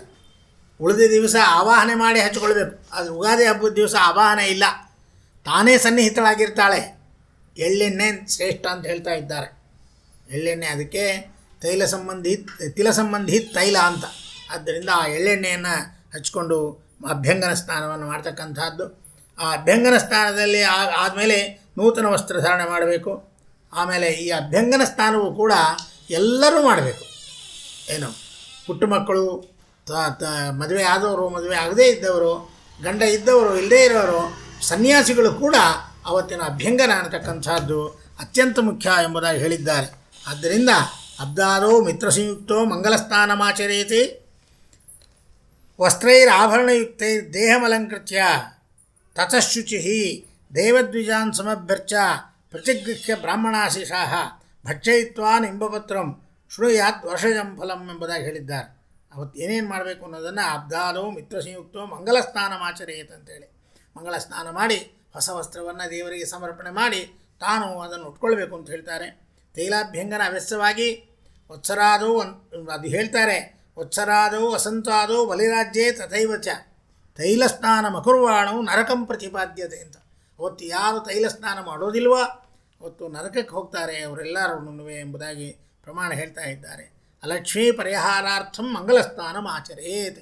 ದಾರಿದ್ರ್ಯ ಹೋಗಬೇಕು ಅಂತಿದ್ರೆ, ಕಷ್ಟ ಪರಿಹಾರ ಆಗಬೇಕು ಅಂತಿದ್ರೆ ಅದು ಎಣ್ಣೆ ನೀರು ಹಾಕ್ಕೊಳ್ತಕ್ಕಂಥದ್ದು ತೈಲಾಭ್ಯಂಗನ ಅವಶ್ಯ ಮಾಡಿಕೊಳ್ಬೇಕು ಅಂತ ಹೇಳ್ತಾ ಇದ್ದಾರೆ. ಆಮೇಲೆ ಅದರಿಂದ ಏನಪ್ಪ ರಾಜ್ಯ ಅಂದರೆ ಭಕ್ಷೇತ್ ಸೌಖ್ಯಂ ಮಾನದಂ ವ್ಯಾಧಿನಾಶಂ ಅಂತಾರೆ. ಎಲ್ಲ ವ್ಯಾಧಿಗಳ ನಾಶವಾಗಿ ಒಳ್ಳೆಯ ದೀರ್ಘ ಆಯುಷ್ಯ ಅನ್ನತಕ್ಕಂಥದ್ದು ಸಿಕ್ಕತ್ತೆ. ಅವತ್ತು ದೀರ್ಘಾಯುಷ್ಯಂ ಲಭ್ಯತೆ ವರ್ಷಮೂಲೆ ಅಂತ ಹೇಳ್ತಾರೆ. ಹಾಗೆ ಬೇವು ಬೆಲ್ಲವನ್ನು ನೀವು ಭಕ್ಷಣೆ ಮಾಡಬೇಕಾದ್ರೆ ಅದಕ್ಕೊಂದು ಮಂತ್ರ ಬೇರೆ ಇದೆ. ಆ ಮಂತ್ರ ಶತಾಯುರ್ವರ್ಜದೇಹಾಯ ಸರ್ವಸಂಪತ್ಕರಾಯ ಚ ಸರ್ವಾರಿಷ್ಟ ವಿನಾಶಾಯ ನಿಂಬಕಂ ದಲವಕ್ಷಣಂ ಎಂಬುದಾಗಿ ಬೇವನ್ನು ಸ್ವೀಕಾರ ಮಾಡಬೇಕು. ಹೀಗೆ ಅಭ್ಯಂಗನ ಸ್ನಾನ ಆದಮೇಲೆ ನೂತನ ವಸ್ತ್ರಧಾರಣೆ ಮಾಡಿ ಪರಮಾನ್ನಾದಿ ಭಕ್ಷ್ಯಗಳನ್ನು ದೇವರಿಗೆ ನಿವೇದನೆ ಅಂತಕ್ಕಂಥದ್ದನ್ನು ಮಾಡಿ ಆಮೇಲೆ ಪಂಚಾಂಗ ಪಠನ ಶ್ರವಣದೊಂದಿಗೆ ವರ್ಷದ ರಾಜ, ಮಂತ್ರಿ ಮುಂತಾದವರ ಸಂವತ್ಸರ ಫಲ ಗ್ರಹಗತಿಯನ್ನು ತಿಳಿಯಬೇಕು. ಬೇವು ಬೆಲ್ಲದ ಭಕ್ಷಣವನ್ನು ಮಾಡಬೇಕು. ಸೌರವರ್ಷವನ್ನು ಆಚರಿಸುವವರು ಕೂಡ ಚೈತ್ರ ಶುಕ್ಲ ಪ್ರತಿಪದೆ ಎಂದು ತೈಲಾಭ್ಯಂಗನ ಮಾಡಿಕೊಳ್ಳೇಬೇಕು. ಸೌರಮಾನದವರು ನಾವು ಚಾಂದ್ರಮಾನದಲ್ಲಿ ಮಾಡ್ಕೊಳ್ಳಲ್ಲ ಅನ್ನತಕ್ಕಂಥ ನಿಯಮ ಇಲ್ಲ. ಅವತ್ತು ಅಭ್ಯಂಗನ ಮಾಡ್ಕೊಳ್ಬೇಕು. ಅದಕ್ಕೋಸ್ಕರ ಹೀಗೆ ವತ್ಸರಾದಿ, ಚಾಂದ್ರಯುಗಾದಿ ಅಂದರೆ ವಸಂತಾದಿ ಅಂತ ಹೇಳಿದ್ದು, ಬಲಿಪಾಡ್ಯ ಮತ್ತು ಅನುಕ್ತ ಸಮುಚ್ಚಾಯಕ ಪದಪುಂಜದಿಂದ ಲಬ್ಧವಾಗಿರತಕ್ಕಂಥದ್ದು ನರಕ ಚತುರ್ದಶಿ. ಹೀಗೆ 4 ದಿನಗಳು ಎಣ್ಣೆ ಹಚ್ಕೊಂಡು ಖಂಡಿತ ಎಲ್ಲರೂ ಸ್ನಾನ ಮಾಡಬೇಕು. ಹೀಗೆ ಜೀವರಲ್ಲಿ ಬದುಕತಕ್ಕಂಥ ಸುಖ ದುಃಖಗಳ, ಕಹಿ ಸಿಹಿಗಳ ಒಂದು ಪ್ರತೀಕ ಅನ್ನಿಸ್ತಕ್ಕಂಥದ್ದೇನೆ ಬೇವು ಬೆಲ್ಲ. ಆ ಬೇವು ಬೆಲ್ಲವನ್ನು ಏನು ಮಂತ್ರ ಹೇಳಿದ್ವಿ, ಆ ಮಂತ್ರದಿಂದ ಶತಾಯುಷ್ಯವಾಗಿ, ಗಟ್ಟಿ ದೇಹಕ್ಕಾಗಿ, ಸರ್ವ ಸಂಪತ್ತು ಸಮೃದ್ಧಿಗಾಗಿ, ಸರ್ವ ಅರಿಷ್ಟ ನಿವೃತ್ತಿಗಾಗಿ ಆ ಬೇವು ಬೆಲ್ಲಗಳನ್ನು ತಿಂತೇನೆ ಅಂತಕ್ಕಂಥ ಶ್ಲೋಕ ಅದೇನೇ ಶತಾಯುರ್ವರ್ಜದೇಹಾಯ ಸರ್ವಸಂಪತ್ಕರಾಯ ಚ ಸರ್ವಾರಿಷ್ಟ ವಿನಾಶಾಯ ಗುಡನಿಂಬಕ ಭಕ್ಷಣಂ ಅನ್ನತಕ್ಕಂಥ ಪಾಠಾಂತರ ಕೂಡ ಉಂಟು. ಹೀಗೆ ಬೇವು ಬೆಲ್ಲವನ್ನು ತೊಗೊಳ್ಬೇಕು. ಇದನ್ನು ತಮಿಳುನಾಡಿನಲ್ಲಿ ವಿಷು ಹಬ್ಬ ಅಂತ ಆಚರಣೆ ಮಾಡ್ತಾರೆ. ಯುಗಾದಿ ಅಂತ ಮಾಡೋದಿಲ್ಲ ಅವರು, ವಿಷು ಹಬ್ಬ ಅಂತ ಮಾಡ್ತಾರಲ್ಲಿ. ಯುಗಾದಿ ಹಿಂದಿನ ದಿನ ಸಂಕ್ರಾಂತಿ ರಾತ್ರಿ ಪೂಜೆಗೆ ಮೊದಲು ದೇವರ ಮುಂದೆ ಕಣಿಯನ್ನಿಡ್ತಾರೆ. ಕಣಿ ಅಂದರೆ ಅವೇ ಶುಭ ಪದಾರ್ಥಗಳು ಎಲ್ಲ, ಅರಿಶಿಣ, ಕುಂಕುಮ, ಗಂಧ, ಹೊಸ ವಸ್ತ್ರಗಳು, ಹೂಗಳು, ಕನ್ನಡಿ ಅವನ್ನೆಲ್ಲ ಇಟ್ಟು ಅವನ್ನೆಲ್ಲ ಧಾರಣ ಮಾಡಿ ಆ ಕನ್ನಡಿಯಲ್ಲಿ ನೋಡಿಕೊಳ್ತಕ್ಕಂಥದ್ದು ಇತ್ಯಾದಿಯನ್ನೆಲ್ಲ ಸ್ಪಷ್ಟ ಹೇಳ್ತಾ ಇದ್ದಾರೆ. ಹೀಗೆ ಯುಗಾದಿಯ ಬೆಳಗ್ಗೆ ಉಷಃಕಾಲದಲ್ಲಿ ಮುಖ ತೊಳೆದು ದೇವರಿಗೆ ನಮಸ್ಕಾರ ಮಾಡಿ ಕರದರ್ಶನ ಮಾಡಿ ಫಲ, ಧಾನ್ಯ, ಸುವರ್ಣಾದಿಗಳನ್ನು ನೋಡಿ ದೀಪದ ಬೆಳಕಿನಲ್ಲಿ ಕನ್ನಡಿಯಲ್ಲಿ ಮುಖ ನೋಡ್ಕೊಳ್ಬೇಕು. ಕುಂಕುಮವನ್ನು ಹಚ್ಕೊಳ್ಬೇಕು. ನಾನು ಮನುಷ್ಯನಾಗಿದ್ದೀನ ಇಲ್ವಾ ಅಂತ ಅಲ್ಲ, ನಮ್ಮನ್ನು ನಾವು ನೋಡ್ಕೊಳ್ಳೋದು. ಯಾಕೆಂದರೆ ಹೋದ ವರ್ಷ ನಾನೇನು ಮಾಡಿದ್ದೆ, ಎಷ್ಟು ವೇದಾಧ್ಯಯನ ಮಾಡಿದ್ದೆ, ಎಷ್ಟು ಜ್ಞಾನವನ್ನು ಪಡೆದೆ, ಈಗ ಈ ವರ್ಷ ನಾನು ಏನು ಮಾಡಬೇಕು ಅನ್ನೋದು ತಿಳ್ಕೊಳ್ಳೋದಕ್ಕೆ ನಾನು ಮನುಷ್ಯನಾಗಿದ್ದೇನಾ ಇಲ್ಲ ಅಂತ ನೋಡ್ಕೊಳ್ಳೋದಕ್ಕಲ್ಲ ಅದು. ಹಾಗೆಲ್ಲ ಕನ್ನಡಿಯಲ್ಲಿ ಮುಖವನ್ನು ನೋಡಿಕೊಂಡು ಬ್ರಾಹ್ಮಣೇತರಿಗೂ ಕೂಡ ಪ್ರಾತಃ ಬೇಗ ಎದ್ದು ಸ್ನಾನ ಮಾಡಿ ದೇವಸ್ಥಾನ ಇಲ್ಲವೇ ಬ್ರಾಹ್ಮಣರ ಮನೆಗೆ ಹೋಗಿ ಕಣಿ ದರ್ಶನ ಮಾಡಿ ಮಂಗಳ ತಿಲಕಗಳನ್ನು ಇಟ್ಕೊಂಡು ಬರತಕ್ಕಂಥದ್ದು. ಹೀಗೆ ಮಾಡಿ ಭಗವಂತನ ವಿಗ್ರಹ ಮನೆಯಲ್ಲಿ ಸದಸ್ಯರೆಲ್ಲ ಕಣಿದರ್ಶನ ಆದ ತಕ್ಷಣ ಕಣಿದೇವರ ಮುಂದೆ ತೆಗೆದುಕೊಂಡು ಹೋಗಿ ಹೊರಾಂಗಣದಲ್ಲಿ ಎಲ್ಲರಿಗೂ ದರ್ಶನ ನೋಡುವಂತೆ ಅವರಿಗೆಲ್ಲ ಅಲ್ಲಿಡಬೇಕು. ಮಂಗಲಂ ಭಗವಾನ್ ವಿಷ್ಣು, ಮಂಗಲಂ ಮಧುಸೂದನ, ಮಂಗಲಂ ದೇವಕೀ ಪುತ್ರೋ, ಮಂಗಲಂ ಗರುಡಧ್ವಜ, ಸರ್ವಮಂಗಲ ಮಾಂಗಲ್ಯೆ ಶಿವೆ ಸರ್ವಾರ್ಥ ಸಾಧಿಕೆ ಶರಣ್ಯೆ ತ್ರ್ಯಂಬಕೀ ದೇವಿ ನಾರಾಯಣಿ ನಮೋಸ್ತುತೆ ಅಂತ ಹೇಳಿ ಮಂಗಳ ದ್ರವ್ಯದ ದರ್ಶನ, ಅದೇ ಕಣಿ ದರ್ಶನ ಅನ್ನಲ್ಲ, ಅದು ಆ ರೀತಿ ಮಾಡಿ ಅವಕ್ಕೆಲ್ಲ ನಮಸ್ಕಾರ ಮಾಡ್ತಕ್ಕಂಥದ್ದು.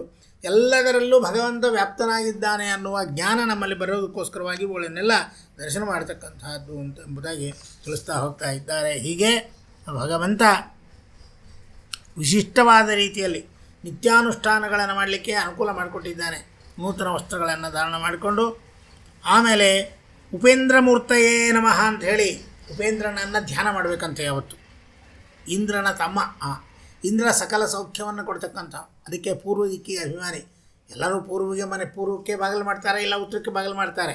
ಕಾರಣ ಏನು ಅಂದಾಗ ಇಂದ್ರನ ಅನುಗ್ರಹ ಆಗಲಿ, ಸೂರ್ಯನ ಅನುಗ್ರಹ ಆಗಲಿ, ಉಪೇಂದ್ರನ ಅನುಗ್ರಹ ಆಗಲಿ, ಉತ್ತರ ದಿಕ್ಕಿನಿಂದ ದುಡ್ಡು ಬರಲಿ ಎಂಬುದಾಗಿ ಹೀಗೆಲ್ಲ ಯೋಚನೆ ಅಂತಕ್ಕಂಥದ್ದು ಮಾಡ್ತಾ ಇದ್ದಾರೆ. ದೇವರಿಗೂ ಗುರು ಹಿರಿಯರಿಗೂ ಮತ್ತೊಮ್ಮೆ ವಂದನೆ ಮಾಡಿ ಪಂಚಾಂಗ ಶ್ರವಣ ಅಂತಕ್ಕಂಥದ್ದು ಮಾಡಬೇಕು. ಕೊನೆಯಲ್ಲಿ ಆ ದಿನದ ತಿಥಿ, ವಾರ, ನಕ್ಷತ್ರ, ಯೋಗ, ಕರ್ಣಗಳು ಅನ್ನತಕ್ಕಂಥ 5 ಅಂಗಗಳೇನೇ ಪಂಚಾಂಗಗಳು. ಆ 5 ಅಂಗಗಳ ವಿಶಿಷ್ಟತೆಯನ್ನು ತಿಳ್ಕೊಳ್ಬೇಕು. ಸಂಪೂಜ್ಯೋ ಗಣಕ ಫಲಂಚ ಶೃಣುಯಾತ್ ತಸ್ಮಾಚ್ಛ ಲಾಭಪ್ರದಂ ಅಂತಾರೆ. ಜ್ಯೋತಿಷ್ಯಕನನ್ನು ಪೂಜೆ ಮಾಡಿ ಆ ಬ್ರಾಹ್ಮಣನನ್ನು ನಮಸ್ತುನಂತಾಯ ಸಹಸ್ರಮೂರ್ತಿ ಅನ್ನುವ ಮಂತ್ರದಿಂದ ಗಂಡಸರು ಅವನ ತಲೆ ಮೇಲೆ ಮಂತ್ರಾಕ್ಷತೆ ಹಾಕಿ ಅವರಿಗೆ ಪೂಜಾ ಅನ್ನತಕ್ಕಂಥದ್ದನ್ನು ಮಾಡಿ ಅವರು ಕೂಡಿಸಿ ಆ ರಾಶಿ ನಕ್ಷತ್ರದ ಫಲ ಎಲ್ಲವನ್ನು ಕೂಡ ಶ್ರವಣ ಮಾಡಬೇಕು ಎಂಬುದಾಗಿ ತಿಳಿಸ್ಕೊಡ್ತಾ ಹೋಗ್ತಾ ಇದ್ದಾರೆ. ಹೀಗೆ ಉಗಾದಿಯ ಆಚರಣೆಯ ವಿಶಿಷ್ಟತೆಯನ್ನು ನಾವು ನೋಡ್ತಾ ಹೋದಾಗ ಪಂಚಾಂಗ ಶ್ರವಣದಲ್ಲಿ ಜ್ಯೋತಿರ್ವಿದ್ವಾಂಸರು ಅಲಭ್ಯವಾದಾಗ, ಅಕಸ್ಮಾತ್ ವಿದ್ವಾಂಸರು ಸಿಕ್ಕದೇ ಇದ್ದರೆ ಮನೆಯಲ್ಲಿ ನೀವೇ ದೊಡ್ಡವರು ಯಜಮಾನರು ಯಾರಿರ್ತಾರೋ ಅವರು ಆ ಪತ್ನಿ ಪುತ್ರರಿಗೆ ಶ್ರವಣ ಮಾಡಿಸ್ತಕ್ಕಂತಹದ್ದು. ತಾವೇ ಪಂಚಾಂಗ ಪಠನ ಮಾಡಬೇಕಾಗಿ ಬಂದಾಗ ಇಷ್ಟು ಮಾತ್ರ ಮಾಡಿದರೆ ಸಾಕು. ಶುಕ್ಲಾಂಬರಧರಂ ವಿಷ್ಣು ಅಂತ ಹೇಳೋದು, ಅದನ್ನು ಶುಕ್ಲಾಂಬರಧರಂ ವಿಷ್ಣು ಶಶಿವರ್ಣಂ ಚತುರ್ಭುಜಂ ಪ್ರಸನ್ನ ವದನ ಧ್ಯಾಯ ಸರ್ವ ವಿಘ್ನೋಪಶಾಂತಿ ಅಂತ ಹೇಳ್ತಾ ಅವರು ಮನೆ ದೇವರ ಸ್ಮರಣೆ ಅಂತಕ್ಕಂಥದ್ದು ಮಾಡಿ ಆದಿತ್ಯಾದಿ ನವಗ್ರಹ ದೇವತಾಭ್ಯೋ ನಮಃ ಅಂಥೇಳಿ ನೂತನ ಸಂವತ್ಸರಸ್ಯ ಶೋಭವನ ಫಲಪ್ರಾಪ್ತ್ಯರ್ಥಂ ಕಾಲನಿಯಾಮಕ ಶಿಂಸುಮಾರಾತ್ಮಕ ಲಕ್ಷ್ಮೀನಾರಾಯಣ ಪ್ರೀತ್ಯರ್ಥಂ ಸಂವತ್ಸರ ಫಲನ ಪಠ ಮಹಂಕರಿಷ್ಯೆ ಅಂಥೇಳಿ ಪಠನ ಮಹಂಕರಿಷ್ಯೆ ಅಂತೇಳಿ ಪಂಚಾಂಗ ಶ್ರವಣ ಅಂತಕ್ಕಂಥದ್ದು ಮಾಡಬೇಕು. ಪಂಚಾಂಗ ಪುಸ್ತಕವನ್ನು ತಲೆಗೆ ತಗಲಿಸಿಕೊಂಡು ಆಲಿಸಿಕೊಂಡು ನಮಸ್ಕಾರ ಮಾಡಿ ಆಮೇಲೆ 2 ಅಥವಾ 3ನೇ ಪುಟದಲ್ಲಿ ಎಲ್ಲ ಫಲವನ್ನು ಕೊಟ್ಟಿರ್ತಾರೆ, ಅದನ್ನು ಓದಬೇಕು. ಅಂದಿನ ದಿನ ತಿಥಿ, ವಾರ, ನಕ್ಷತ್ರ, ಯೋಗ, ಕರ್ಣಗಳನ್ನು ಹೇಳಿ ಪಕ್ಕದ ಪುಟದಲ್ಲಿ ಗ್ರಹಣದ ಬಗ್ಗೆ ಬರೆದಿರ್ತಾರೆ, ಅದನ್ನು ಓದ್ಕೊಳ್ಬೇಕು. ಆಮೇಲೆ ಅಲ್ಲಿಯೇ ಬರೆದಿರತಕ್ಕಂತಹ ಲೋಕ ಸಮಸ್ತ ಸುಖಿನೋ ಭವಂತು ಅಂಥೇಳಿ ಶ್ರೇಯ ಪ್ರಾರ್ಥನೆ ಮಾಡಿ ಈ ಮಂತ್ರಾಕ್ಷತೆಯನ್ನು ತಲೆಗೆ ಹಾಕಿ ಆ ಪಂಚಾಂಗ ಪೂಜೆ ಮಾಡಿದ ಪಂಚಾಂಗದ ಮೇಲಿಂದ ತೊಗೊಂಡು ತಾನು ಹಾಕ್ಕೊಂಡು ಬೇರೆದವರಿಗೆಲ್ಲ ಮಂತ್ರಾಕ್ಷತೆಯನ್ನು ಕೊಟ್ಟು ಮುಗಿಸಬೇಕು ಎಂಬುದಾಗಿ ಹೇಳ್ತಾ ಇದ್ದಾರೆ. ಹೀಗೆ ಪ್ರಾಪ್ತೇ ನೂತನ ವತ್ಸರೆ ಪ್ರತಿಮುಖಂ ದೃಷ್ಟ್ವಾ ಶುಭಂ ತೋರಣಂ ಸ್ನಾನಂ ಮಂಗಲಮಾಚರೇ ದ್ವಿಜವರಾನ್ ಸಂಪೂಜ್ಯ ಭಕ್ತಾ ಹರಿಂ ವೃದ್ಧಾಂಶ್ಚೈವ ಗುರೂನ್ ಪ್ರಣಮ್ಯ ಮಹಿಳಾ ಬಾಲಾನ್ ಸ್ವಯಂಭೂಷಿತೋ ಅಲಂಕೃತ್ಯ ಅಂಬರಭೂಷಣೈ ಶೃಣುಯಾತ್ ಪುಣ್ಯಫಲಂ ವಾರ್ಷಿಕಂ ಎಂಬುದಾಗಿ ಏನು ಪ್ರಮಾಣ ಕೊಡ್ತಾರೆ. ಅದರಂತೆ ಹೊಸ ವರ್ಷದಲ್ಲಿ ಆ ಕನ್ನಡಿ ಮಂಗಳ ದ್ರವ್ಯಗಳನ್ನು ಕಣಿಗಳನ್ನು ನೋಡೋದು, ಕನ್ನಡಿಯಲ್ಲಿ ಮುಖ ನೋಡ್ಕೊಳ್ತಕ್ಕಂಥದ್ದು, ಬ್ರಾಹ್ಮಣರಿಗೆ ಅವರು ಪಾಯಸ ನೈವೇದ್ಯ ದೇವರಿಗೆ ಮಾಡಿದ್ದನ್ನು ಅವ್ರಿಗೂ ಕೊಟ್ಟು ಗುರು ಹಿರಿಯರಿಗೆ ನಮಿಸಿ ನೂತನ ವಸ್ತ್ರಧಾರಣೆಗಳ ಅಲಂಕಾರ ಮಾಡಿಕೊಂಡು ಸ್ತ್ರೀಯರು ಮಕ್ಕಳು ಸಹಿತ ನೂತನ ವಸ್ತ್ರಾದಿಗಳನ್ನಿತ್ತು ಸಂವತ್ಸರದ ಫಲ ಅನ್ನತಕ್ಕಂಥದ್ದನ್ನು ಆಲಿಸ್ತಕ್ಕಂಥದ್ದು ಅತ್ಯಂತ ಮುಖ್ಯವಾಗಿರತಕ್ಕಂಥದ್ದು. ಆದ್ದರಿಂದ ಹೀಗೆ ಸಂವತ್ಸರದ ಫಲವನ್ನು ಕೇಳೋದನ್ನು ಮರಿಬಾರದು. ಮೊದಲು ಬ್ರಹ್ಮದೇವರ ಸೃಷ್ಟಿ, ಬ್ರಹ್ಮದೇವರ ಆಯಸ್ಸು ಅದೆಲ್ಲವನ್ನು ತಿಳ್ಕೊಳ್ಬೇಕು ಅಂತ ಹೇಳ್ತಾ ಇದ್ದಾರೆ. ಯಾಕದನ್ನು ತಿಳ್ಕೊಳ್ಬೇಕು ಅಂದರೆ ಯಶೃಣೋತಿ ಮಧು ಶುಕ್ಲಪಕ್ಷೆ ವರ್ಷನಾಥ ಸಚಿವಾದಿಕಂ ಫಲಂ ಪ್ರಾಪ್ನೇದ್ದೇ ವಿಗ್ರಹಂ ಛಾಯರರ್ಥಮತುಲಂ ಯಶಸ್ಸುಖಂ ಅಂತ. ಯಶಸ್ಸು ಸುಖ ಎಲ್ಲ ಸಿಗಬೇಕಾದ್ರೆ ಅವರ ಈ ಫಲಗಳನ್ನು ಕೇಳಬೇಕು. ಶುಕ್ಲಪಕ್ಷದ ದಿವಸ ಶ್ರುತ್ವಾ ರಾಜಫಲಂ ಭವಂತಿ ಸುಖಿನೋ ಶ್ರುತ್ವಾ ಫಲಂ ಮಂತ್ರಿಣೋ ಇದಕ್ಕೆ ಬುದ್ಧುತ್ಸಾಹ ಸುಕೀರ್ತಿಯ ಭಟಪತೆ ಸಸ್ಯಾಧಿನಾಥಸ್ಯ ಚ ಶ್ರುತ್ವಾ ಅರ್ಷೇಶ ಫಲಂ ರಸಾದಿಫಲಂ ಧಾನ್ಯಾದಿನಾಥಸ್ಯ ಚ ಶ್ರುತ್ವಾ ನೀರಸನಾಯಕಸ್ಯ ಚ ಫಲಂ ಚ ಐಶ್ವರ್ಯವಂತಃ ಸದಾ. ಹೀಗೆ ಎಲ್ಲ ಐಶ್ವರ್ಯ ಸಿಗಬೇಕಾದ್ರೆ ಆಯು ವೃದ್ಧಿ, ಪುತ್ರ ಪೌತ್ರಾಭಿವೃದ್ಧಿ, ನಿತ್ಯ ಆರೋಗ್ಯಂ, ಸಂಪದಂಚ ಆಪಾಯಂ, ಅಚ್ಛಿನ್ನ ಮತ್ತು ವತ್ಸರಾರ ವ್ಯಾಸ್ತಿ ಅಚ್ಯುತಕ್ಕೆ ವತ್ಸರಾದಿಮಪ್ಯ ಅಂಥೇಳಿ ಹೀಗೆ ತಿಥಿಯಿಂದ ಫಲ ಏನು ಇತ್ಯಾದಿಗಳನ್ನು ಹೇಳ್ತಾ, ತಿಥೇಚ್ಛ ಸೇಮಾಪ್ನೋತಿ, ವಾರಾದ ಆಯುಷ್ಯವರ್ಧನಂ, ನಕ್ಷತ್ರಾತ್ ಧರದೇ ಪಾಪಂ, ಯೋಗಾತ್ ರೋಗ ನಿವಾರಣಂ, ಕರ್ಣಾತ್ ಕಾರ್ಯಸಿದ್ಧಿಶ್ಚ, ಪಂಚಾಂಗ ಫಲಮುತ್ತಮಂ ಅಂಥೇಳಿ ಒಂದನ್ನು ಹೇಳಿದ್ದಾರೆ. ತಿಥಿ ವಿಷ್ಣುಸ್ತಥಾ ವಾರೋ ನಕ್ಷತ್ರಂ ವಿಷ್ಣುರೇವ ಚ, ಯೋಗಶ್ಚ ಕರ್ಣಂಚೈವ ಸರ್ವಂ ವಿಷ್ಣುಮಯಂ ಜಗತ್ ಅಂಥೇಳಿ ಭಗವಂತನನ್ನು ಚಿಂತನೆ ಮಾಡ್ತಕ್ಕಂತಹದ್ದು. ಹೀಗೆ ತತ್ರಾತೌ ಸಾಂಗೋಪಾಂಗಂ ರಥಶ್ಚ ಬ್ರಹ್ಮಣ ಜನ್ಮಫಲಂ ಅಂತಾರೆ. ವತ್ಸರಶ್ಚ ಬ್ರಹ್ಮಣ ಜನ್ಮಫಲಂ ಯಶೃಣೋತ್ಯಂತೆ ಕೃತಫಲಂ ಭುಂಜಂತೆ ನಾತ್ರ ಸಂಶಯ. ಹೀಗೆ ಪ್ರಮಾಣ ಇರೋಣದ್ರಿಂದ ಬ್ರಹ್ಮದೇವರ ಫಲವನ್ನು ತದಾದು ಸಾಂಗೋಪಾಂಗಂ ವತ್ಸರಶ್ಚ ಅಂತ ಹೇಳಿರುವ ಮಂತ್ರದಂತೆ, ಆ ಪ್ರಮಾಣದಂತೆ ಮೊದಲು ಬ್ರಹ್ಮಣ ದಿನ ಅವನ ಆಯು ಪ್ರಮಾಣವನ್ನು ಅನಿಷ್ಟ ನಿವೃತ್ತಿಗಾಗಿ ಇಷ್ಟಪ್ರಾಪ್ತಿಗಾಗಿ ತಿಳ್ಕೊಳ್ಬೇಕು. ನಮಗೆ ಬಂದಿರುವ ಹೋದ ವರ್ಷದಲ್ಲಿ ಏನೋ ದುಃಖ ಇತ್ತು, ಸುಖ ಇತ್ತು, ಮಿಶ್ರ ಇರ್ತದೆ. ಪ್ರತಿ ವರ್ಷವೂ ಕೂಡ ಸುಖ ದುಃಖ ಮಿಶ್ರ ಇದ್ದದ್ದೇ. ಅದು ಸ್ವಲ್ಪ ಹೆಚ್ಚಿರ್ಬೋದು, ಸ್ವಲ್ಪ ಕಡಿಮೆ ಇರ್ಬೋದು ಅಷ್ಟೇ. ಹೀಗೆ ಮೊದಲು ಬ್ರಹ್ಮನ ದಿನ ಅವನ ಆಯು ಪ್ರಮಾಣವನ್ನು ಅನಿಷ್ಟ ನಿವೃತ್ತಿಗಾಗಿ ಇಷ್ಟಪ್ರಾಪ್ತಿಗಾಗಿ ತಿಳ್ಕೊಳ್ಬೇಕು. ಸ್ವಸ್ತಿಶ್ರೀ ಸೂರ್ಯ ಸಿದ್ಧಾಂತ ಮತದಿಂದ ಜಗತ್ತಿನ ಉತ್ಪತ್ತಿ ಸ್ಥಿತಿಲಯಗೆ ಕಾರಣಕರ್ತನಾದ ಮಹಾವಿಷ್ಣುವಿನ ದಿನ, ಆ ಮಹಾವಿಷ್ಣುವಿನ ನಾಭಿಕಮಲದಿಂದ ಚತುರ್ಮುಖ ಬ್ರಹ್ಮನ ದಿನ ಪ್ರಮಾಣವನ್ನು, ಹುಟ್ಟಿದ ಬ್ರಹ್ಮನ ದಿನ ಪ್ರಮಾಣವನ್ನು, ಆ ದಿನದ ವಿಶೇಷವನ್ನು ಕೂಡ ತಿಳಿಯಬೇಕು. ಬ್ರಹ್ಮನ ದಿನ ಅಂದರೆ ಎಷ್ಟು ಅಂದರೆ, ನಮಗೆ ಚತುರ್ಯುಗ ಸಹಸ್ರಾಣಿ ಬ್ರಹ್ಮಣೋ ದಿನ ಉಚ್ಯತೆ ಅಂತ. ಅಂದರೆ ಕೃತ, ತ್ರೇತ, ದ್ವಾಪರ, ಕಲಿ ಈ 4 ಯುಗಗಳು 1000 ಸಲ ಒಂದು ಸಲ ರೊಟೇಷನ್ ಆದರೆ ಬ್ರಹ್ಮದೇವರಿಗೆ ಒಂದು ಹಗಲಾಗ್ತದೆ. ಅಂಥದ್ದೇ ಮತ್ತೊಂದಾದರೆ ರಾತ್ರಿ ಆಗ್ತದೆ. ಹೀಗೆ ಬ್ರಹ್ಮದೇವರಿಗೆ ವಿಶಿಷ್ಟವಾಗಿರತಕ್ಕಂಥದ್ದು. ಪಿತೃಮಾನ ಬೇರೆ, ಬ್ರಹ್ಮಮಾನ ಬೇರೆ, ಮನುಷ್ಯಮಾನ ಬೇರೆ. ಮನುಷ್ಯರಿಗೆ 365 ದಿನ ಆದರೆ ಪಿತೃಗಳಿಗೆ ಒಂದು ದಿನ ಆಗುತ್ತೆ. ಆದರೆ ಬ್ರಹ್ಮದೇವರಿಗೆ 4 ಯುಗಗಳು 1000 ಸಲ ತಿರುಗಿದರೆ ಮಾತ್ರ ಒಂದು ಅವನಿಗೆ ದಿನದ ಲೆಕ್ಕಕ್ಕೆ ಬರತಕ್ಕಂಥದ್ದು. ಆದ್ದರಿಂದ ಜಗದುತ್ಪತ್ತಿಗೆ ಸ್ಥಿತಿಲಯ ಕಾರಣ ಶ್ರೀ ಮಹಾವಿಷ್ಣುವಿನ ನಾಭಿಕಲದಿಂದ ಚತುರ್ಮುಖ ಬ್ರಹ್ಮನ ದಿನ ಪ್ರಮಾಣ ಮತ್ತು ಆ ದಿನದ ವಿಶೇಷವನ್ನು ಕೂಡ ತಿಳಿಯಬೇಕು. ಆ ಬ್ರಹ್ಮನ ದಿನವನ್ನು ಹೇಳಿದ್ದಾರಿಲ್ಲಿ. ಕೃತ, ತ್ರೇತ, ದ್ವಾಪರ, ಕಲಿ 1000ವಾದರೆ ಒಂದು ಕಲ್ಪ ಅಂತ ಕರೀತಾರೆ. ಅದಕ್ಕೆ ಹಗಲು, ಬ್ರಹ್ಮನ ಹಗಲು ಅದು. ಅಂತಹದ್ದೇ ಮತ್ತೊಂದು ಕಲ್ಪ ಆದರೆ ರಾತ್ರಿ. ಹೀಗೆ ಹಲವು ರಾತ್ರಿಗಳಿಂದ ಬ್ರಹ್ಮನ ದಿನ ಆಗ್ತದೆ. ಹೀಗೆ ಇಂತಹ 360 ದಿನಗಳು ಒಂದು ವತ್ಸರ ಬ್ರಹ್ಮದೇವರಿಗೆ. ಇಂತಹ 100 ವತ್ಸರಗಳು ಬ್ರಹ್ಮದೇವರ ಆಯುಮಾನ. ಈ 100 ವತ್ಸರಗಳಲ್ಲಿ ಈಗಾಗಲೇ 50 ವರ್ಷಗಳು, ಪ್ರಥಮ ಪರಾರ್ಧ, ದ್ವಿತೀಯ ಪರಾರ್ಧ ಅಂತ 50 ವರ್ಷಗಳು ಕಳೆದಿದೆ. ಈಗ 2ನೇ ಪರಾರ್ಧದಲ್ಲಿ 51ನೇ ವರ್ಷದ ಪ್ರಥಮ ಮಾಸದಲ್ಲಿ ಇದ್ದೀವಿ ನಾವೀಗ. ಪ್ರಥಮ ದಿನವಾದ ಶ್ವೇತವರಾಹ ಕಲ್ಪದಲ್ಲಿ ಹಗಲು 13 ಗಳಿಗೆ 42 ಫಲಗಳು ಅಂತಕ್ಕಂತಹದ್ದು ಘಟಿಸಿದೆ. ಇಷ್ಟರಲ್ಲಿ ಸ್ವಯಂಭೂ, ಸ್ವಾರೋಚಿಷ, ಉತ್ತಮ, ತಾಪಸ, ರೈವತ, ಚಾಕ್ಷುಷ ಅನ್ನತಕ್ಕಂತಹ 6 ಮನ್ವಂತರಗಳು ಕಳೆದು ಹೋಗಿ 7ನೇ ಮನ್ವಂತರ ವೈವಸ್ವತ ಮನ್ವಂತರದಲ್ಲಿ ನಾವು ಪ್ರವೇಶ ಮಾಡಿದ್ದೇವೆ. 27 ಮಹಾಯುಗಗಳು ಮುಗಿದು 28ನೇ ಮಹಾಯುಗದಲ್ಲಿ 3 ಪಾದಗಳು ಗತಿಸಿರತಕ್ಕಂತಹದ್ದು. ಇನ್ನು ಮಹಾಯುಗ ಅಂತಂದರೆ 43,20,000 ಸಂವತ್ಸರಗಳು.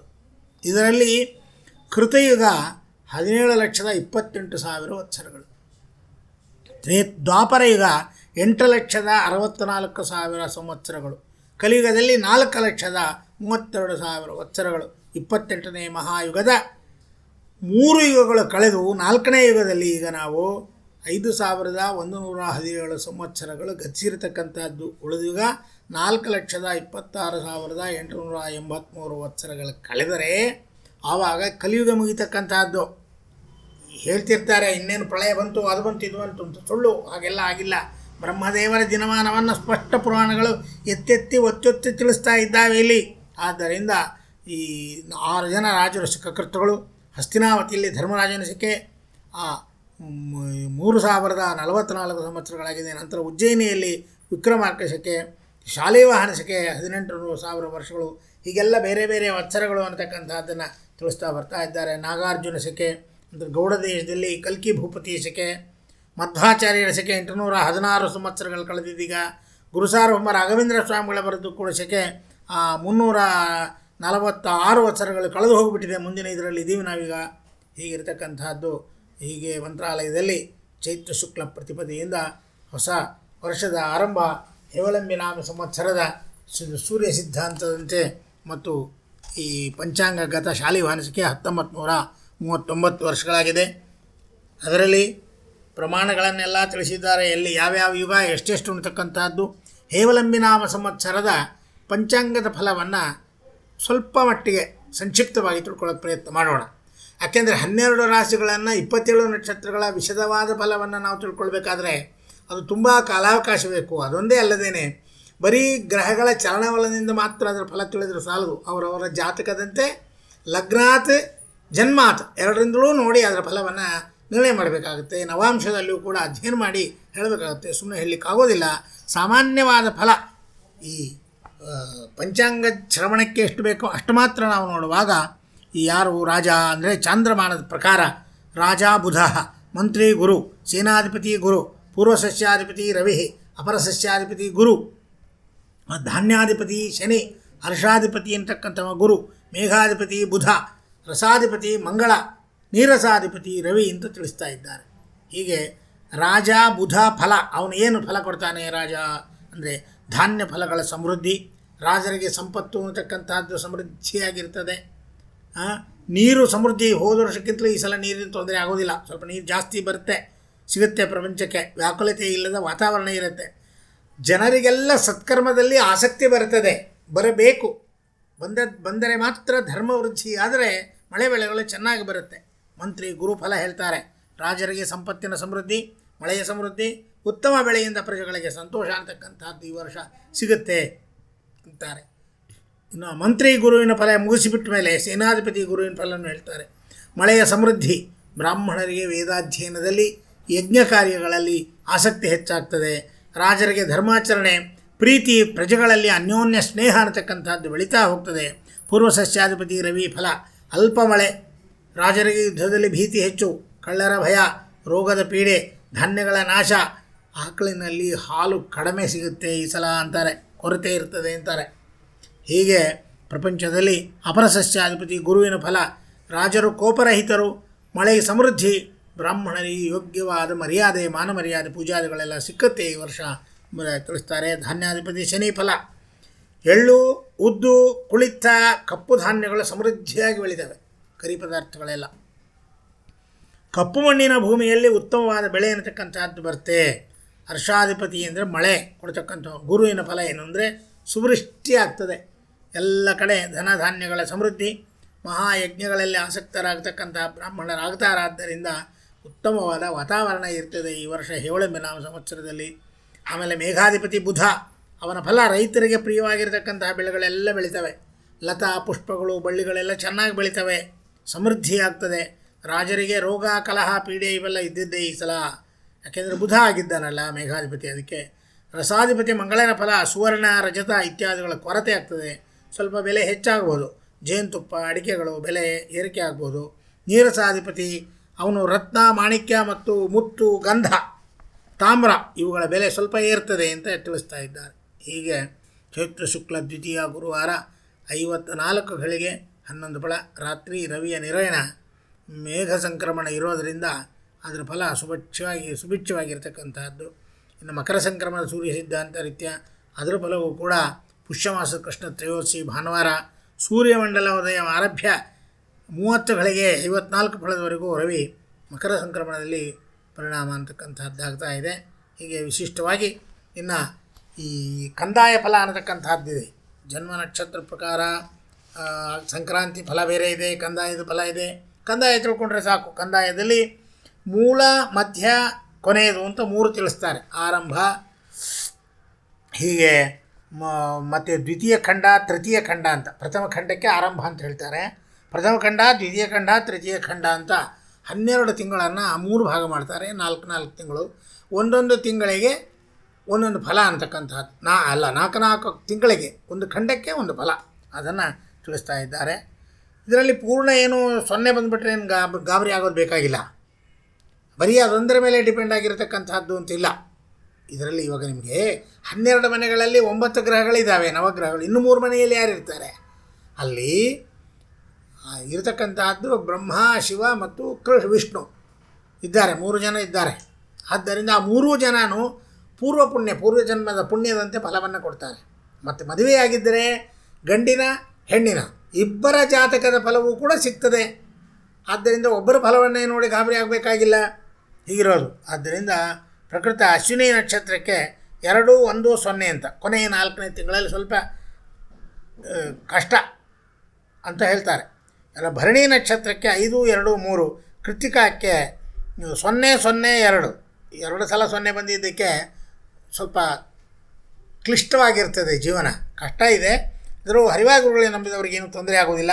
ರೋಹಿಣಿ ನಕ್ಷತ್ರದಲ್ಲಿ 3, 1, 4, ಮೃಗಶ್ರಕ್ಕೆ 6, 2, 2, ಆರುದ್ರಕ್ಕೆ 1, 0, 0, ಪುನರ್ವಸು 4, 1, 3, ಆಮೇಲೆ ಪುಷ್ಯಕ್ಕೆ 7, 2, 1,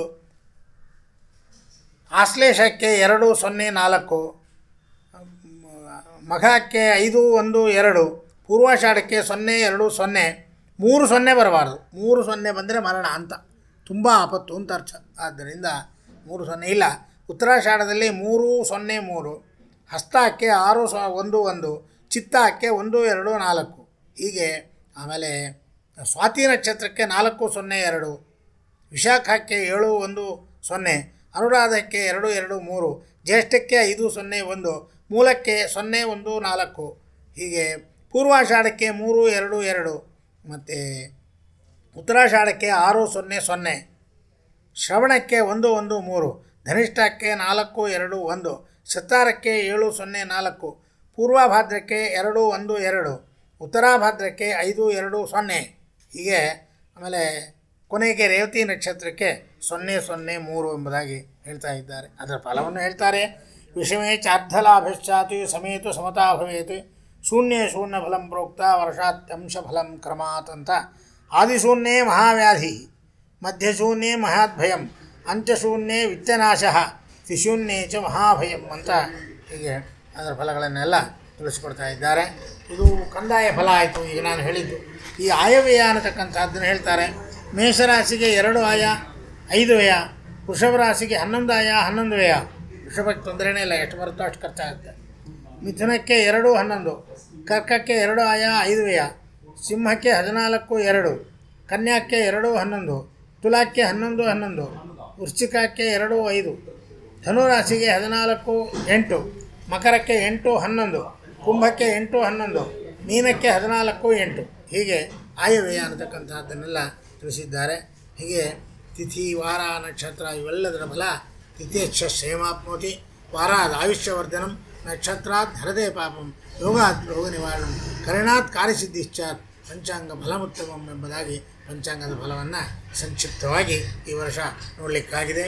ಹೀಗೆ ಭಗವಂತನ ಸೃಷ್ಟಿಯಲ್ಲಿ ಹಬ್ಬ, ನವಗ್ರಹಗಳ ಕಾರಕತ್ವ, ಅವು ಕಂಟ್ರೋಲ್ ಮಾಡ್ತಕ್ಕಂಥ ವಿಷಯಗಳು, ಪಂಚಾಂಗ ಶ್ರವಣ ಯಥಾಮತಿ ಅತ್ಯಂತ ಸಂಕ್ಷಿಪ್ತವಾಗಿ ಯಥಾಮತಿ ತಿಳ್ಕೊಂಡಿದ್ದೇವೆ. ಶ್ರೀಕೃಷ್ಣ ಅರ್ಪಣಮಸ್ತು.